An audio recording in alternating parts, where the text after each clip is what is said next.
guhaye ikaze wowe ukurikiye Sostify TV. Reka ngushimire wowe wakanze kuri subscribe. Reka nshimire kandi nawe ufata umwanya wawe ugakurikira ibiganiro tukugezaho cyangwa se ibindi byari byose bica kuri chaîne yacu ya Sostify. Reka nshimire wowe ukunda filime dukina. Reka nshimire wowe ubana natwe umunsi ku wundi. Reka mbere hano mu Rwanda ndashimira abari mu Rwanda, ubwo ni nako mitarana masuhuza muri rusange. Ndasuhuza abari mu Rwanda mu ntara zose z'igihugu, hari abari mu majyaruguru, mu majyepfo, iburasirazuba, iburengera bwaryo ndetse no mu mujyi wa Kigali of course nahibagiwe. Aho hose ndabasuhuje, cyangwa hose navuze amajyaruguru, amajyepfo, iburasirazuba, iburengera bwaryo, umujyi wa Kigali.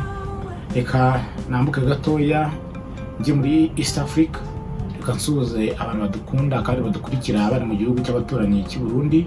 Reka nsuhuze kandi abantu badukunda badukurikira bari mu gihugu cy'Ubugande, mu mujyi mukuru wa Kampala ndetse n'ibindi bice bigize igihugu cy'Ubugande. Reka nshimire kandi nawe uri mu gihugu cya Tanzania, nshimire abantu mwese mudukunda. Reka nambuke hakurya y'amazi nshimire abari ku mugabane wa Aziya. Reka nshimire abantu mumbwire yuko mumurikira abari mu gihugu cya Mongolia, ndabashuje cyane. Reka nsuhuze kandi abandi bantu bari ku migabane itandukanye, Amerika, Uburayi n'ahandi henshi. Mwese ndabashuje, kugira amahoro y'Imana. Nk'uko mubona ahangaha kugira ngo muze kubireba, je suis Sostify, murimo kubibona. Akaba ari ngiriro tugiye kubana muri kino kiganiro, nta nubwo turi bukenere umutumirwa uno munsi. Uyu munsi ikiganiro ngiye kugikora njyenyine, kandi ndatekereza yuko ari ikiganiro kibuze kubanyura. Ikiganiro cyacu kikaba kiri bwibande ku nsanganyamatsiko zigiye zitandukanye, aho tugiye kuganira ku kiganiro kiraba gifite umutwe ugira uti 2025 twitangiye gute muri rusange hano mu Rwanda. Rero ikiganiro cyacu nkaba ndibuze kubabwira ko tungira buri dufata icyatune naterwa n'igihe tuba dufite. Ndashaka ko tubuze kuganira gusa nkuko rembye ikiganiro kiraza kuba kibanda ahanini ku uburyo uno mwaka utangiye. Uno mwaka wa 2025 uburyo utangiye, icyo turi bwibandeho turi ku itariki ya 16 z'ukwezi kwa mbere. Murumva yuko ukwezi kugezemo hagati kurenzaho umunsi umwe. Ariko se uyu mwaka twatangiye gute? Ukwezi kwa mbere ni igiki kuri kutwereka kugeza ubu ngubu? Kuko kwabayemo ibintu byinshi kwabayemo ibintu byinshi. Gusa nihuse reka ntagire mbabwira, wenda twibukiranya gatoya ko mu mpera cyangwa se mu mwaka w'ibihumbi 2024 mwaka washize twabonye ibintu byinshi, ibyiza, ibibi byinshi. Ibyo ntabwo ari byo ndi bugarukeho kuko harimo ibintu byinshi byiza, harimo amaskandali yagiye aba. Twibukiranya yuko umwaka washize aribwo habaye igikorwa cyo gutora umukuru w'igihugu, abadepite. Ibyo bikorwa by'amatora byarabaye muri uyu mwaka washize. Reka twibukiranye ikindi kintu cyaje mu mitwe y'abantu cyane cyaje da, ariko ni byinshi byaje. Twibukiranye Muheto. Numva Muheto umwaka washize aribwo nibwo kabisa, nibwo bagize gutya baba umujyanye ahantu umuntu wese atakumbura, niko bivugwa. Ubwo ndavuga nyuma ya Ferabeto, bivuga ko yuko yaziraga ibijyanye n'ibintu no gutwara yamwe ibisindisha, ibintu ngibyo ntabwo ushaka kubyinjiramo. Uno mwaka rero nawo uje ari umwaka w'umuriro, kubera yuko uno mwaka ndabona ari gaheza. Uyu mwaka utangiranye ubushyuhe bwinshi, umwaka utangiranye udukoryo twinshi. By the way, hagati aho ngaho twikiranye ko umwaka washize n'umwaka waranzwe n'akavuyo kenshi mu itangazamakuru. Umwaka washize wari danje. Mu mwaka waranzwe n'ibintu byinshi by'akavuyo mu itangazamakuru. Mu mwaka umunyamakuru ngiye nemerana nakunda Yago ufite Yago TV show. Yago ndamwemera buriya ngewe kabisa ngo Big Energy umutima. Umwaka yahuyemo n'ibizazane byinshi, ariko umutipe kabisa arakomeza aba strong, umutipe arabakomeza aba focus, arakomeza arebesha imbunda ye mu cyico. N'umwaka yagiye yatakwa n'ibintu byinshi cyane, nawe kohereza nawe bakamwoherereza, ariko birangira Big Energy by Big Energy. Gusa byaje kurangira yimuri ibikorwa bye mu gihugu cy'abaturanyi nk'uko bivuga, ntabyo nzi, ariko yagongenda mwemera. Tunamubwiye ko tumukumbuye kabisa, abafana be turamukumbuye cyane. Rero mu mwaka waranzwe n'ibintu byinshi. Ni umwaka umunyamakuru wa Isimbi, umunyamakuru akaba na nyiri Isimbi Sabe, nawe yaje kuvuga yuko yavunitse, ari gutaruka igipangu. Ibyo ntabwo bisubiramo, murabizi. Mu mwaka muri make abanyamakuru bagiye biganzamo cyane mu dukoryo twinshi. Umwaka wagiye uzamo ibintu byinshi. Umwaka wajemo intambara mu bahanzi, umwaka wajemo intambara mu bahanzi, aho umuhanzi Bruce Melody uri mu bahagaze neza mu gihugu cy'u Rwanda yabaga ahanganye cyane n'umuhanzi mukuru mugenzi we, ariko umurutaho gatoya niko nabivuga, kuko nubwo batangiriye umuziki mu gihe kimwe. The Ben hajemo guhangana cyane, biza kugaragara yuko ihangana ryabo ririmo influence y'abafana cyangwa se abantu babasarawundiza babegereye kurusha bo ubwabo, ba nyiri ubwite ubwabo, nubwo nabo batatinyaga nyine wese kugaragaza uko abyumva. Uretse ko The Ben wenyine murabizi ahora acecetse, ahora arikoze, ariko Bruce Melody we yajyaga agira gutya nakanyabikamo akantu kakanyafu kunda n'utundi tuntu twinshi. N'umwaka rero waranzwe n'ibintu byinshi cyane, murabyumva. Ibyo byose byabaye muri uwo mwaka n'ibindi byinshi tutavuze. Uyu mwaka rero 2025 nawo ndabona utangiranye umuriro. Utangiranye umuriro bitatuma ninya kubwira Minisiteri y'Urubyiruko ko ifite akazi kenshi uyu mwaka. Ifite akazi kenshi. Agatora niba ikindi kintu mumbabarire sinagira nakivuze.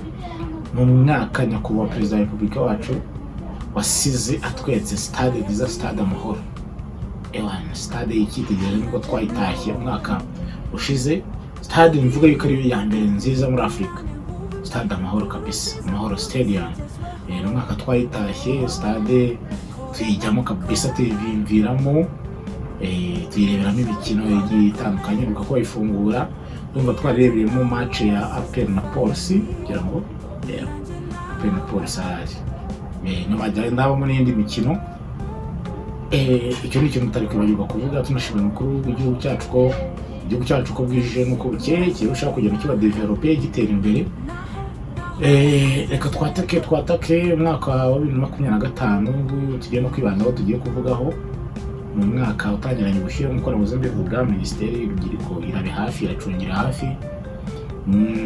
Urwego rushinzwe itangazamakuru narwo RMC rurabe hafi, kuko akavuyo twabonye mu itangazamakuru umwaka ushize. Ntekereza yuko byaba byiza katongeye kugaruka ubu ngubu. Ntekereza ko byaba byiza katongeye kugaruka, kuko turabona yuko biri kugenda biba byiza.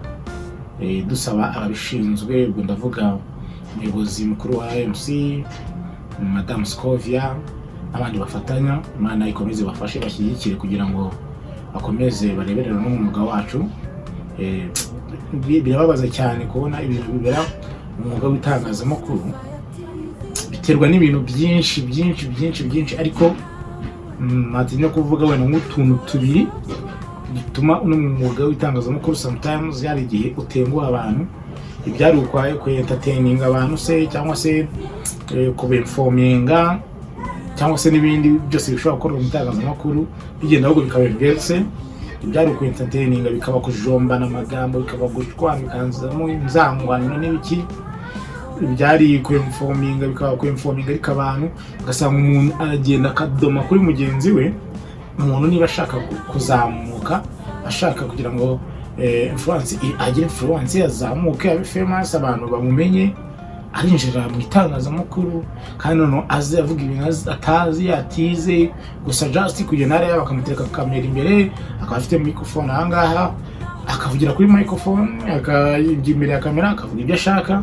Ariko mbonera no gushimira urwego rw'igihugu rushinzwe ubugenzacyaha RIB, narwo rwagiye kabisa rwigaragaza cyane, rwagiye rwigaragaza. Hari abantu bari baragiye bamwe na bamwe bigira akajya he, abandi bakagakora ibyo batazi. Ntabwo mvuga ko bari barigize akajya nuko nka RIB ivuga yuko idapfa kwikiza gutyo gusanga iraje ngo ngwino ngo tugende ngo barakujyana mu mategeko oya. Twagiye tubwirwa kenshi yuko habaho ikintu cyitwa kwihanangirizwa. Barabanza bakakwihanangiriza bakakubwira ati ibi bintu urimo no, ibi bintu urimo no.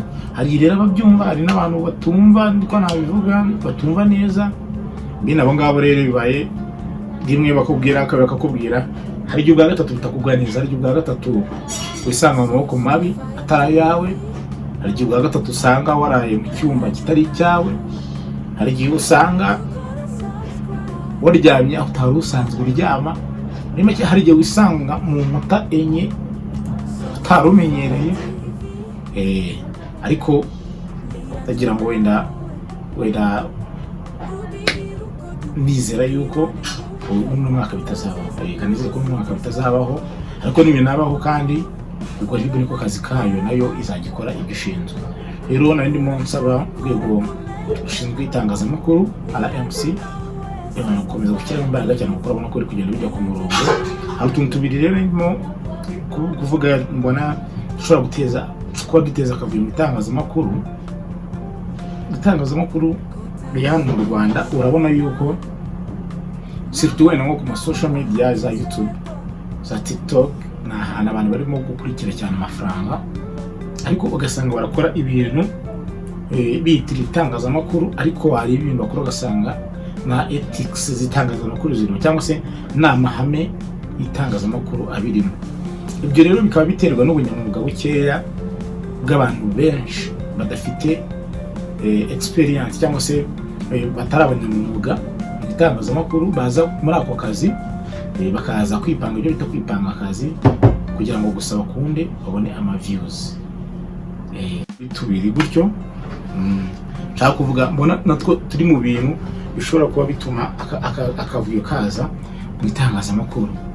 Kimwe muri ibyo bintu harimo ikintu bita ubunyamwuga bukeya nk'uko nabivugaga, ugasanga itangazamakuru niwo mwuga nabonye itangazamakuru upfa gukorwa n'umuntu ubonetse wese, wabyize utarabyize, upfa kubyutse gusa ko ufite icyo ushaka kuvuga, gishobora kuba cyiza cyangwa kikaba kibi.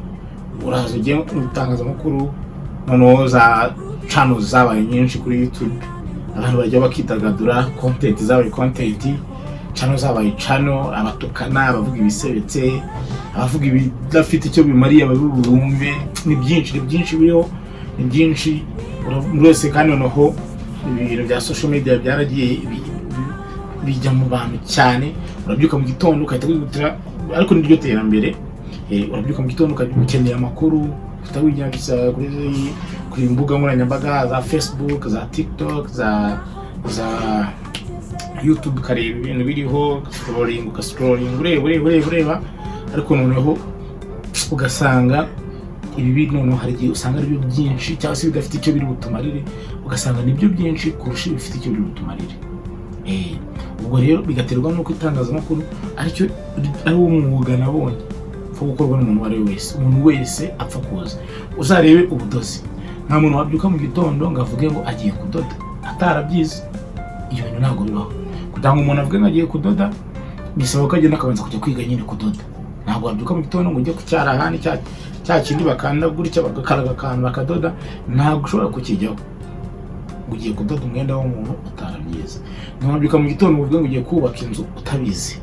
Iyo nzu nawe iramutse yubatse ikanazamuka, ngira ngo igihe kinini yamara mu munsi wayubatse ikahita isenyuka. Bisaba kubanza kubyiga, ukabuze ngo bashyiramo umucanga gutya, bashyiramo sima gutya, itafari barigereka kuri indi gutya, ni gutya bafata nivo bakareba ko ibintu biri kubaka. Cyase hari igihe wabyuka ugasanga biragoranye, meze gutyo ko ntago wabyize. Uwo mwuga urabanza ukajya kuwiga. si umwuga gusa, gusudira, kubaza, imyuga yose ibaho ntabwo wakora utarawize. Uretse uyu mwuga w'itangazamakuru niwo abantu bose bajyamo bakidagadura, okay, nta kintu bitwaye. Mu gihe wumva ufite ubwo bushobozi, ufite ibyo bikoresho, ushobora kubikora.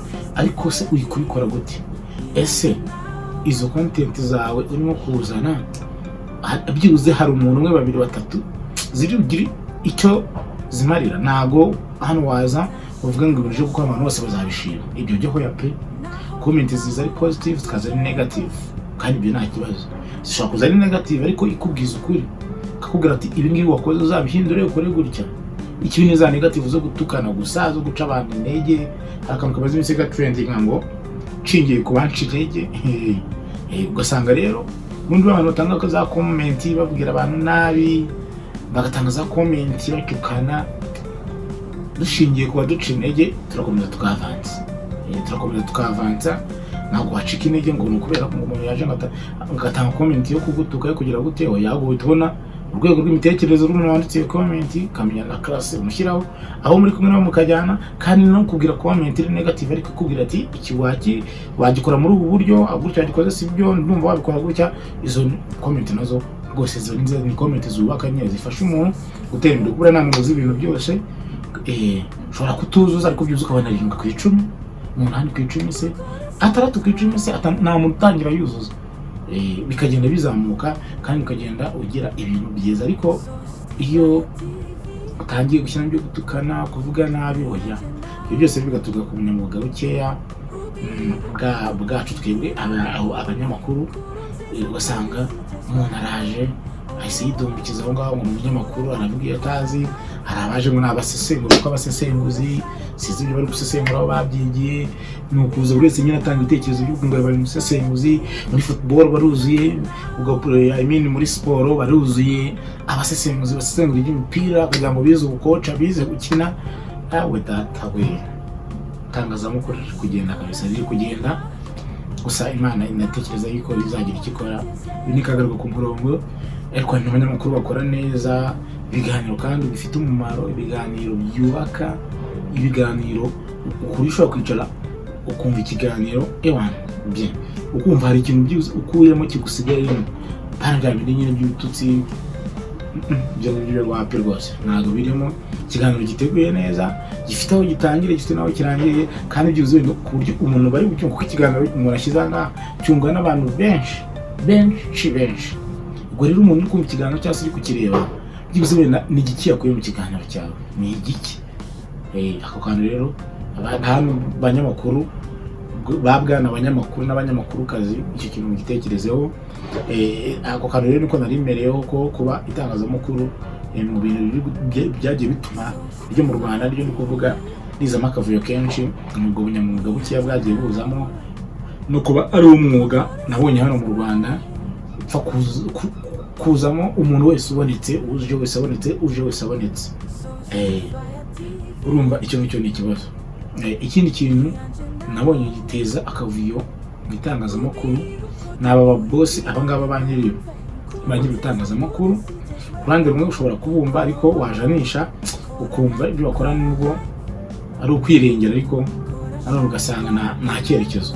Sinatinya kuvuga ngo nta cyerekezo kubera yuko niba umubosi ukaba ushinze igitangazamakuru, ukumva yuko ntujya kurekrita urareba ngo wa muntu ufite famous gusa ngo nuko ngo afite abantu benshi bamukurikira, ngaraza afite audience buri inyuma ari buzi kuzane, ariko iyo audience ayifite mu bintu bidafite buri itangazamakuru.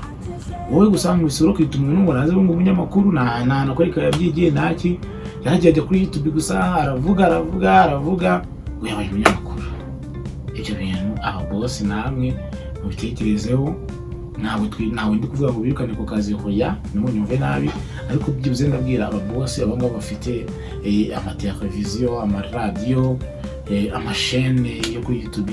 Nawe nujye no guha umuntu akazi wikurikira inyungu z'amafaranga gusa, ngo kumva gusa ngo nta muntu garanzana abantu benshi ngo bamugende inyuma, ngo abantu ngo niba baza ngo ari abantu basanzwe nyine ngo bamufollowinga cyangwa bagira gute, ngo nabaza ngo itangazamakuru cyanjye ngo nabona ngo views nyinshi. Nibyo izo views uzazibona, ayo mafaranga uzayabona, ariko nawe uzaba uri kwica itangazamakuru cyawe kuko ntikizamara kabiri, kuko niba aza akavugirwaho ibintu bipfuye RIB irahari, urumva, niba aza akavuga ibintu bidafite icyo bimariye sosiyete rwose ntekereza yuko bitazaramba. Ugomba kuzana umuntu ubona ubishoboye, umuntu kwereka yuko ibyo agiye gukora bizi, yabyigiye, uzi ibyo umuntu avuga kuri kamera, azi n'ibyo atavuga. Naho ubu ngubu umuntu ajya kuri kamera akavuga ibyo ashatse byose, abatukana, bagira gute, abaza bakivuga ibyo baciyemo, bakavuga ibyo simbyanze, ariko hari ibyo ugomba kuvuga. Uri umuntu mukuru, ari ukuntu uzi ukavuga ati byibuze ndavuga ibi ndeka ibi, ndavuga ibi ndeka ibi, ariko ugasanga umuntu araza aravuga byose mubariye ntacyo asize inyuma, ntacyo asize inyuma. Ibyo ntabwo ari byo rwose pe, ibyo turabigaye. Utwo tuntu tubiri rero boss dukosore, nako ibyo bintu bibiri abo bireba bikosore, kuba mutekereze nyine abantu bareberera uyu mwuga w'itangazamakuru, mutekereze impamvu ari wo mwuga abantu bose baza binagamo ko babonye mu kajagari, wese aje guhaye abanyamakuru, wese aje guhaye abanyamakuru. Mwongera mutekereze muti aba boss batanga akazi bashingira kuki bajya gutanga akazi? Ni ukubyuka mu gitondo gusa ngo umuntu wo abanyafite film audience nini ngo isubugira mu binyamakuru unaza gukorera, yewe n'abadatinya kujyana kuri station, kuri radio, wenda kuri YouTube yo home, wajyana no kuri na telefone yawe, uragenda ukahita ushyiramo application, wajyana ukashyiramo application, ushyiramo application, navuga application ya YouTube, ubwo ngo wabaye mu content creator, ngo wabaye umunyamakuru, maze ukajya utumira abantu mufite ubwenge bungana, mukajya mwirwa muvuga ubusa, mutukana, mwurira abantu, ukasanga umuntu aririrwa avuga umuryango w'undi muntu cyangwa undi muntu aramuvuga, maze natwe abafana tukajya hariya tukabireba, twirirwa muri ibyo views zikagenda, tukareba megabyte zacu dufite nabwo zikahashirira. Kandi wareba ushobora kureba ikiganiro cy'iminota 40 cyangwa 30 cyangwa isaha, bitewe n'uwagikoze igihe yagihaye, ariko ugasanga icyo kiganiro nta kintu na kimwe wakuramo kikubaka habe. Kandi uwo muntu ngo ni umunyamakuru aratangira yivuga, yintroduce, avuge kora intro ye, uvuge ngo ni ibintu biryoshye, uvuga ati umunyamakuru karabuta karatwika. Numva ikiganiro cye abe we wazanye umutumirwa, cyangwa niba ari no kukikoresha simizi, abo umutumirwa yazanye bose bafite ubwenge bungana, bose aravuga ibintu biri no sense, ibintu bidafite, kandi ngo ni abanyamakuru. Umuntu aravuga mu bufundi ngo ni umunyamakuru, umuyede yabaye umunyamakuru, umusekirite yabaye umunyamakuru.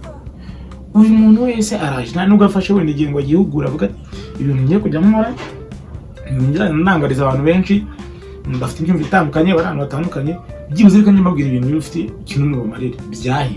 Hari ukuza umuntu akavuga gusa, akavuga ibintu bidafite umumaro gusa, umuntu agakora ikiganiro cy'isaha yose zero, nta kintu kirimo.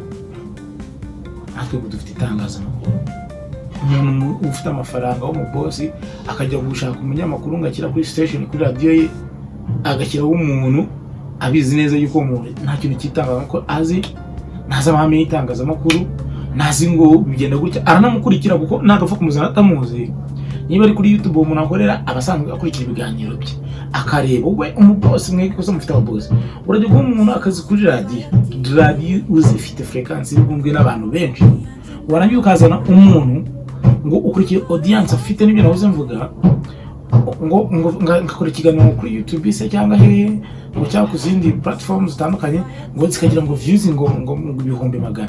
Naye ngo uyu muntu ngo reka muzane gutya, ukamuzana kuri station ya radio, uzi neza kugira ngo umuntu bamuhereze iyo paper cyangwa se ugurukira rwo kugira ngo ushinge station, uzi ibyo banza kukubaza byose, ugomba kubahiriza, wanyuze ukazana umuntu ujye kuri mikoro zawe cyangwa se kuri televiziyo yawe, akajya imbere ya kamera akavuga ibintu biri no sense, bidafite icyo bimariye sosiyete nyarwanda cyangwa se sosiyete muri rusange.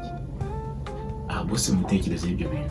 Natwe tuntu tubiri ashaka kubabwira mbere y'uko ninjira neza nyirese mu kiganiro, nawe ntatangira ntabwo ndatangira no kukabara agaciro, ariko byibuze wakaba bitekereza uti ubu ngiye guha akazi ndo mubosi. Nibyo nshobora kureba iyo audience mukurikiye kugira ngo ngere n'uburyo bw'amafaranga icyo ninjiza, ariko se uyu muntu byibuze nabanje kumuganiriza mubwira ibyo agomba kuvuga n'ibyo atagomba kuvuga, ese byibuze namwereke inzira agomba kunyuramo zimufasha kwihugura kugira ngo amenye uburyo umunyamakuru nyawe agomba kubakora cyangwa ugomba kwitwara, cyangwa nukuza gusa ukurikira audience ntuzagende ngo ukurikire ngo wa muntu ugiye guha akazi ni iki mu parking inyuma, ni ibiki yakoraga aho mukuye, ni ibiki wanze gutegereza urebe, we gusa gukurikira umubare numbers agira views zingahe, afollowinga n'abantu bangahe, ibyo gusa. Abashinzwe n'abitangazamakuru nimudufashe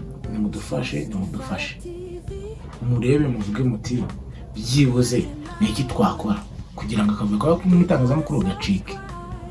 Nkuko nta muntu wabyuka mu gitondo ngagiye ngo kuba umubaji atabizi, nkuko nta muntu wabyuka mu gitondo ngagiye kuba umutayeri ajya dodera imyenda y'abantu atabizi, nkuko utabyuka mu gitondo ngo uvuge ngo ugiye ngo kuba engineer ngo wubakisha amazu utarabyize.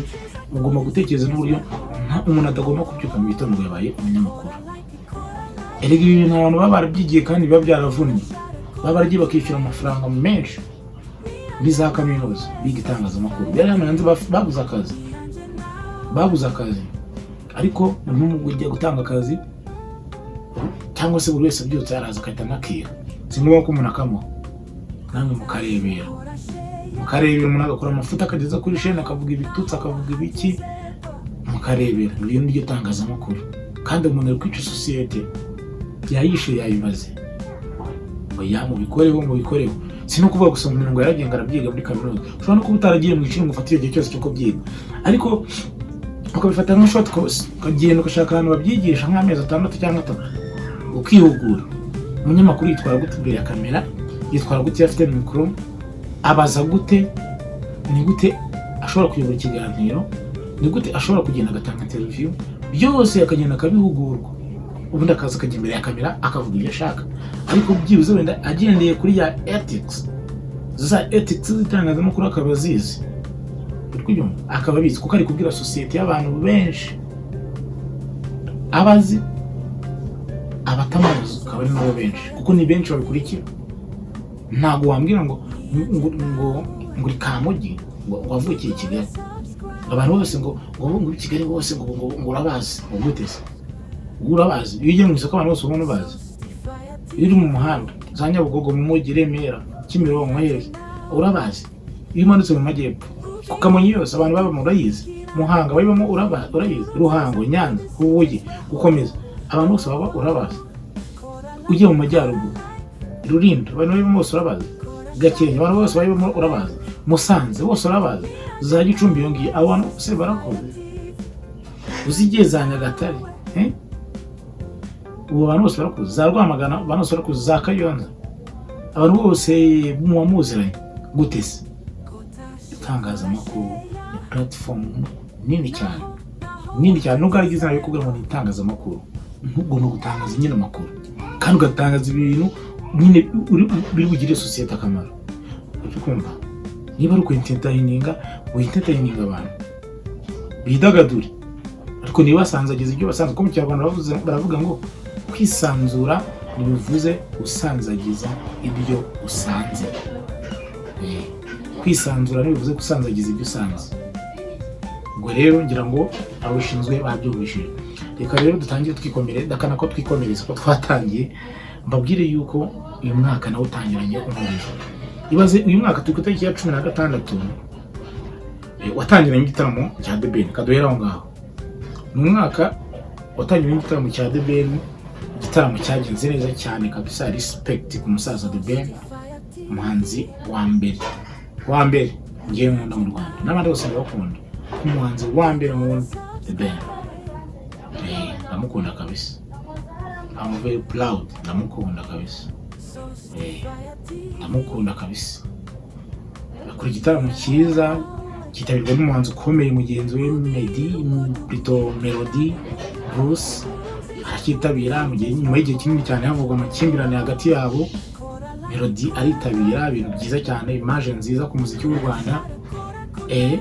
Aritabira kabisa ibintu byiza cyane. Abahanzi bakomeye bagomba no gushyira hamwe kugira ngo umuziki wacu utere imbere.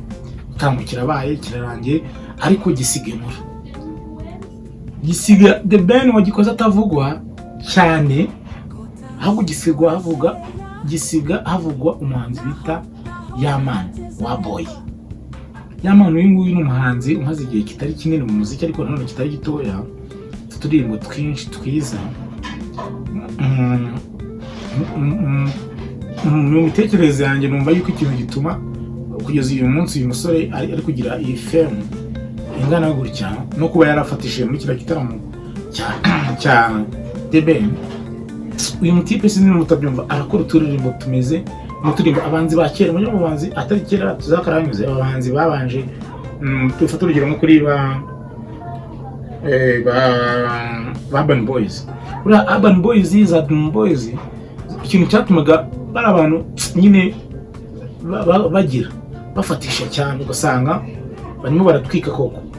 Nubwo wenda kiragiye amafaranga yari ataba menshi mu muziki, ngubu mu muziki ari ibifaranga byinshi ugereranyije n'icyo gihe, ariko barabajama babaga bafite uburyo bandika uturirimbo, akaba ari amagambo agenda yigarukamo kenshi, urumva. Noneho bagasanga indirimbo ifite amagambo yoroshye, ntabwo ari ndende cyane, kubera ko ifite amagambo yigarukamo nyine yisubiramo kenshi, kandi ni amagambo aryoshye nyine ku buryo yisubiramo kenshi, akaba ari no mu Kinyarwanda cyoroshye. Noneho ibyo bigatuma abantu indirimbo kuyifata mu mutwe byoroha. Nk'ubu ngewe indirimbo zose za Urban Boys rwose pe yananira ni nkeya. Uhere ku Ndahiro, Barahurura, Bibaye, Ishyamba, ni nyinshi kabisa, nyinshi rwose, nyinshi pe. Yewe ndazizi indirimbo za Urban Boys nyinshi, ndazizi indirimbo za KGB, za Dream Boys, kwa yuko bandika uturirimbo dufite amagambo yoroshye, noneho no kukamemoriza mu mutwe bikaba biroroshye. Yamano wa boy rero nawe uturirimbo twe ubumva ko uturirimbo turyoshye kandi tutari tureture, tutari burambirane, noneho ko afite amagambo yoroshye ari bwigerukemo kandi kaba ari ngufiya, usanga byoroshye kugira gute kuyifata. Usanga byoroshye kuyifata. Mutipa ariko umwe no mensi ari kubikora kabisa, birimo kubikora pe. Mutipa nakomeza neza niyivangire bya biti by'abahanzi bo mu Rwanda, niyivangire ngagende yikroge, agakomeza nyine umurongo we. Mutipa kabisa uramuna yuko azagera kure, bafite uturirimbo twiza kabisa, twiza. Namba barafite ikibazo cy'amagripe, amasinzi zitaba yazamutse kubera ikirere kitameze neza, ariko ntarebe wana akazi turagakora, akazi turagacapa kabisa. Rero ni igitaramo cyasize The Ben atari we urimo kuvugwa cyane birenze, nubwo nyine kuvugwa ntiyabura kuvugwa nk'umuhanzi mukuru, ariko gisigaho umuntu bita wa boy agaragaye.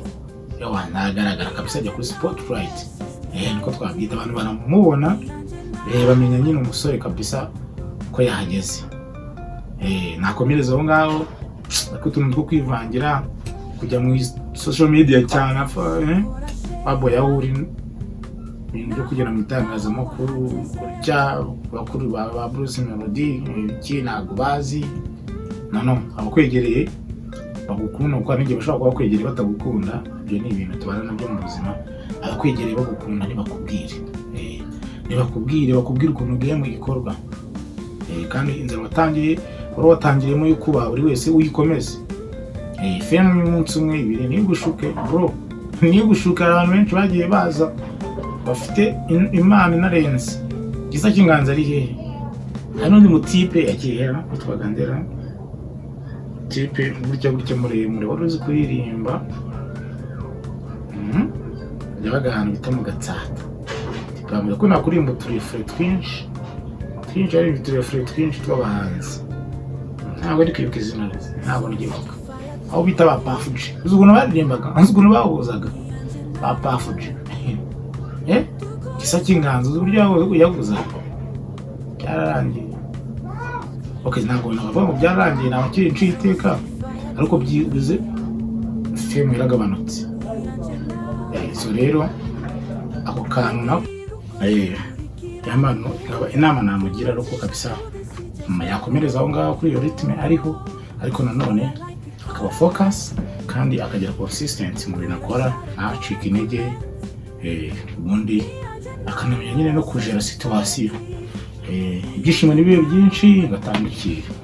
Icyo ni kimwe mu byo byatangira no mwaka. Igitaramo cya rap rero nkuko nanjye mbibabwira icyo cyakurikiyeho. Igitaramo kitarangiye neza kabisa, igitaramo cyarangiye abafana batishimye, ahanini biturutse kukuba abenshi urebye abafana abenshi nyine bari aba Tough Gang, bashakaga Tough Gang irangiye igeze kuri stage ariko ntiyaririmba, ibintu nyine batishimiye nyine tu, kandi birumvikana bagiye mu gitaramo ushaka umuhanzi baramwamamaje ko azaba ariho ku mafishe ku biki naririmbe, urumva ko nyine hari abantu bidashimisha. Rero icyo nacyo cyabaye ikibazo muri icyo gitaramo. Iki cyumba cya rap ndakeka ko babiteguye bafite ukuntu ubutaha bazabikosora, uretse ko ari n'amakuru agenda avuga yuko hari igitaramo kiri gutegurwa cya Tough Gang gusa, ibyo bise ngo kujuririra abafana babo. Bizaba ari ibintu byiza. Nyuma y'ibyo ngibyo kandi kiri kintu kirimo gutuma uno mwaka ubona yuko uzaba fire cyane, cyangwa se uzaba utwika kabisa, uzaba utwika. Ku gitondo cy'uno munsi hongeye kugira inkuru, ariko mbere yuko njya kuri iyi nkuru reka ahubwo maze mbabwire yuko nanone ni umwaka utangiye ikipe ya APR FC noneho itari ku mwanya wa mbere muri phase cyangwa se mu gice kibanza cya shampiyona. Iyi kipe rero ni ikipe usanzwe ikomeye mu gihugu, aho iyo ihanganye n'ikipe ya Rayon Sport kugira ngo murabizi. Ikipe muri weekend ishize ikipe ya Rayon Sport yari yamanutse ijya gukina mu majyepfo kuri stade ya Huye Stadium, aho ikipe ya Rayon Sport yagombaga gukina n'ikipe ya Mukura Victory Sport. Umukino rero uza kurangira ibitego 2-1, maze abafana b'ikipe ya APR so guserebura baraserebura kabisa, umunezero mwinshi. Bamwe bati ihene yishe mucoma, ihene yishe mucoma. Ariko bukeye bwaho umunsi wo ku cyumweru APR nayo yari ifite kuza kwigaragaza, ubwo iyo yose yari imikino yabaga ari umukino wa nyuma nyine uri busoze fazare, cyangwa se uri busoze igice cya mbere cya shampiyona. Birangira ikipe ya APR nayo ihuye rwose igaritswe ku gitego kimwe kabisa, cyatsinzwe n'ikipe y'Amagaju 5-3, nuko shampiyona igice cyayo cya mbere cyangwa se fazare mu rurimi rw'amahanga irangira APR iri ku mwanya wa kabiri. Ni ibintu bitaherukaga kubaho, ni ibintu byari bimaze igihe kubona APR irangize ku mwanya wa kabiri fazare, ubundi yabagiyoboye ahantu hose. None ubu ngubu sizi uko byagenze, kandi ikipe ifite abakinnyi bayiguze bayihenze benshi, umutoza waje yihenze, ariko ngiye uko mbibona ikipe ya APR ahanini ngiye ku busesenguzi bwanjye, nanjye kangira umusesenguzi, mbona umutoza aracyarimo akantu, byasaba yuko uno mutoza wa APR yicara agahuza n'abakinnyi be, yicara akungwa ubumwe n'abakinnyi. Urabona ko ntabwo umwe buri mu APR, kuko abakinnyi ba APR barashoboye. Nose aba bakinnyi abanyamakuru mugenzi wanjye baretse ko mu kiganiro ari gukora, Anta ndamushimiye ku gitangazamakuru cye mu ndayisi, aho yavuze ati aba bakinnyi muri Sekafa nk'abana gukunda baguruka, kandi koko nibyo kabisa. Aba bakinnyi babaga baguruka kabisa kuri stade Amahoro bari gukina na Zamu, imiriro gusa, tic tac, umupira uva iburyo ujya ibumoso ujya iburyo, ukomeza imbere, ibitego biboneka. Ariko ubu ngubu rwose muri shampiyona ikipe ya APR byagiye bakavuyo biradubanga, umutoza agakinisha abakinnyi abandi akabicaza, kandi wenda wawe yicaje ubona yuko bashobora kuba aribo bagerageza, biragenda nyine bibaza cyane. Gusa kubw'amahire ntabwo barangije bari ku mwanya wa kure, bararushwa n'ikipe ya Rayon Sport iri ku mwanya wa mbere ya 5, ngo APR itsinda n'umukino w'Amagaju yari kusigara irushwa na Rayon Sport 2 gusa. Nakereza ko ari n'inyungu ku ikipe ya Rayon Sport, kuko iyo bagira ibyago APR igatsinda umukino w'Amagaju, ko APR ikaza gukuramo ari amanota 3 ikasigaramo 2, kuko yarushaga amanota 5 mbere y'umukino, ubwo APR itsinda iko baramo na amanota 3, Rayon Sport igasigara irusha APR amanota 2. N'ubundi byari kurangira Rayon Sport iri ku mwanya wa mbere mu mikino ibanza y'igice cya mbere cya shampiyona cyangwa se mu mifazare, ariko byari kuba bigoye muri retour yuko Rayon Sport yigaranzura APR. Cyane cyane ko muri APR irimo kongeramo izindi ntwaro zikakaye. Umutoza naza yarahinduye imyumvire, nawe agomba gukinisha nyine abakinnyi koko kabisa buri kuri calibre ya APR, atari gupfa kugenda ku marangamutima gusa. Urabona yuko APR izabiryana rero gukora amanota abiri byari kuba ari nk'ako kanya, ariko ubu urabona ko Rayon Sport iri mu mwuka mwiza. Abo bitanga abasaza bayo baragarutse. Reka turebe ko bitazabamo bya bindi wenda byagiye bibaho mu myaka yatambutse aho ikipe ya Rayon Sport igira gutya ikitwara neza, ariko mu gihe cya vuba cyane ukabona ikipe isubiye inyuma, ikipe yisizanamo ibibazo bitewe n'uko batashyize hamwe, ikipe itajya yiburira cyane. Umutungo kudukora ibyo nijya yiburira, ariko reka twizere ko no mwaka azagenda neza. Erega nta muntu utakwishimira kubona Rayon Sport ikomeye, nta n'umuntu utakwishimira kubona APR ikomeye, kuko iyo Rayon Sport ikomeye na APR ikomeye muri shampiyona y'u Rwanda, shampiyona iraryoha kabisa. Ufana APR, ufana Rayon, shampiyona irakuryohera. Kuko zose ubona zikomeye. Ubona shampiyona iryo kintu no byahura bwo bikaba ari akarusho n'ibijya guhura uvuga ati niyiratsinda, ariko yimwe ikomeye ndi yoroshye ubona nyine ariko bitameze neza. Gaho rero nuko bihangiye Rayon Sport ku mwanya wa mbere, APR ku mwanya wa kabiri, ariko vuba cyane retour nayo iratangira. Reka twizere ko wenda nabwo tuzabona igice cya shampiyona kiryoshye n'icyo twarebaga, nubwo wenda hatajya babona n'ubogamizi abasifuzi, udukosa tumwe na tumwe tw'abasifuzi, ariko n'abantu nabo bakwibeshya. Reka twizere ko nabikorera ubushake muri ayo mafuti yose agiye agaragara, ariko muri rusange shampiyona yagenze neza pe. Ni igice cya mbere cya shampiyona kigenze neza, twitegura icya kabiri cyo kizaza ari kiza kurushaho. Kizaza ari umuriro. Nawe ubwire muri comment, ubwire urabona ari ikipe izatwara igikombe cya shampiyona. Iyo mbwire ngo niyihe kabisa, urabona ari APR, urabona ari Rayon. Yanjye ntabwo mvuze iyo mbona zayitwara, ariko nawe ndayizi nyine, kandi abantu bari kudukurikira ba Sostify ahubwo ngira ngo barabizi. Barabizi izagitwara, kandi izabitwara gutya ari bibiri. Ikipe yanjye ngiye mfano izabitwara ari bibiri gutya, izatwara icy'amahoro, itwara n'icya shampiyona, kandi bose muzabibona. Kandi ikipe yanjye mfano hagati ya Rayon na APR, muri izo ebyiri harimo imwe. Ariko iyanjye mfano iyanjye indi ku mutima, narazwe n'abasokuruza, abasokuru n'abakuru, abo twita abakuru muri famille. Irazwi, abantu banzi barayizi, kandi nawe uri kundeba ngira ngo wayibona. Ariko ndabizi ikipe yanjye izagira gute, izatwara ibikombe bibiri, izatwara igikombe cy'amahoro n'igikombe cya shampiyona. Reka twavanse babwire indi nkuru yabyutse ivugwa muri iki gitondo y'umukobwa azwi ku izina rya Anyawe, ariko akunze benshi bakunda kumwita ishanga, iba ishanga. Twatuna abakobwa bakunda kwambara mu nda gutya. Ni umukobwa ugeze kugaragara mu mashusho, Debena ari kumufata gutya kugira ngo ibyo murabizi. Rero umukobwa amashusho yagiye akwirakwiza hirya no hino, agaragaza ubwambure bwe, agaragaza ibintu bitari byiza, biteye isoni, bidakwiriye umukobwa w'umunyarwandakazi. Biriya bintu ntekereza yuko RIB nayo nikibereyeho, ndetse n'abandi babishinzwe, ntabwo twe twabyinjiramo cyane, ariko iriya myitwarire ntabwo ari iy'umunyarwandakazi. Ntabwo bizi niba ari we cyangwa niba ari photoshops, kuko nabyo bijya bibaho. Nabonye AI nta kidakora, ariko bibaye ari ibyo byaba ari bibi pe. Bibaye ari ibyo byaba ari bibi, byaba asebeje abakobwa benshi, byasebeje abanyarwandakazi kabisa. Kubona umukobwa mwiza nkuriya mu mavideo nk'ayo, ubona yuko nyine bitera emotion, ni ibintu bibi cyane, ibintu by'umwanda, amahajabu, bira ni mahajabu kabisa, micafu.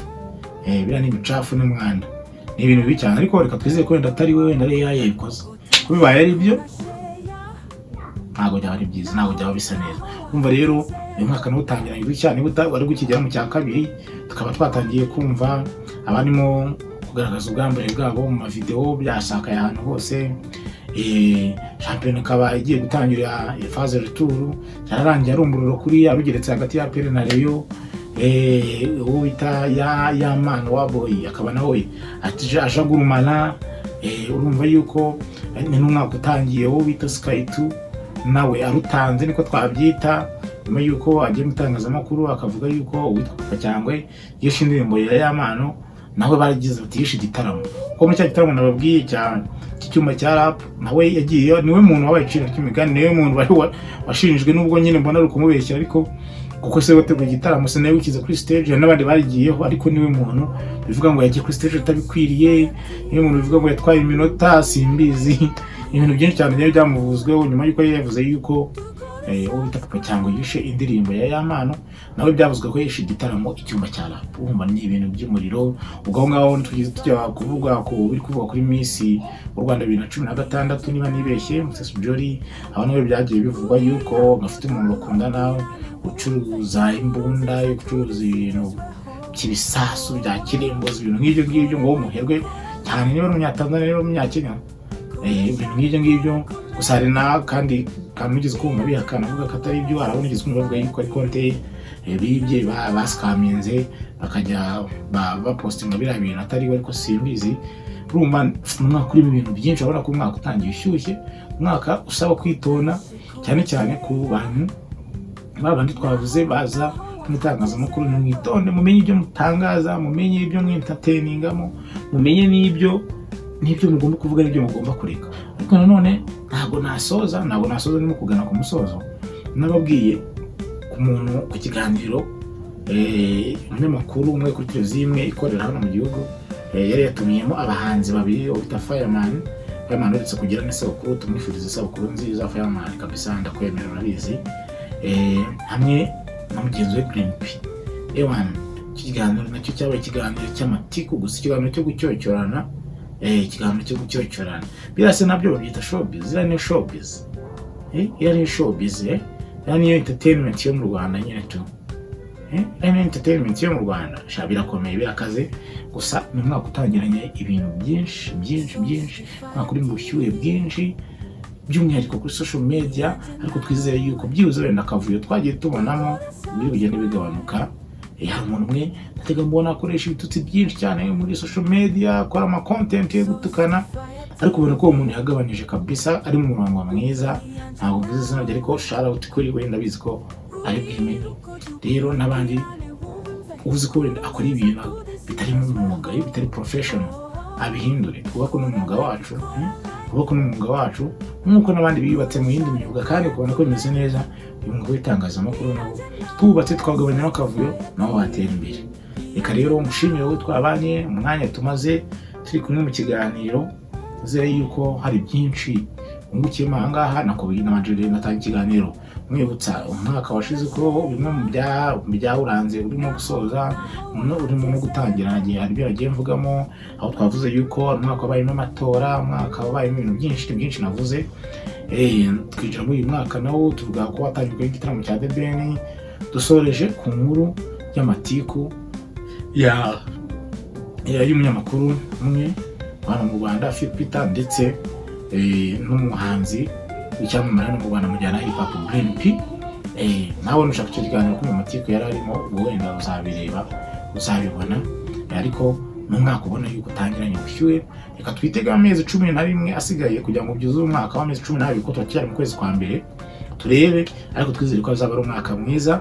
Bonero kwifuriza wowe ukunda Sostifire TV, ndetse by'umwihariko ukabukunda nanjye Sostifire.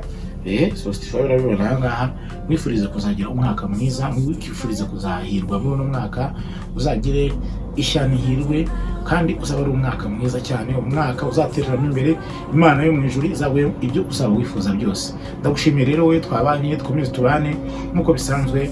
As usual, je suis Sostifire. Thank you, stay in touch.